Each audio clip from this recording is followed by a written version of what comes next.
മഞ്ഞ കോടിയുമായി നെച്ചൻ പൊന്നോണത്തിനു വരുമല്ലോ.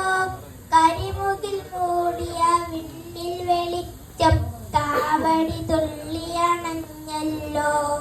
മുറ്റം ചെത്തി വെടിപ്പാക്കേണം, പുത്തൻ പൂക്കളമെഴുതേണം. ഓണത്തപ്പനെ ഒത്ത നടുക്കായി ചാണം മെഴുകിയിരുത്തേണം. മഞ്ഞക്കോടിയുടുക്കുമ്പോഴൻ ഭംഗി പറഞ്ഞാൽ തീരില്ല. തങ്കച്ചിറകുവിരുത്തി വരും ചെറുതുമ്പിക്കിത്രയുമഴകില്ല. ഓണസദ്യയതോർക്കും നേരം നാവിൽ കൊതിയുടെ പെരുവെള്ളം. കായ വറുത്തതു ഭരണിയില കലവറയിൽ വെച്ചമ്മൂമ്മ.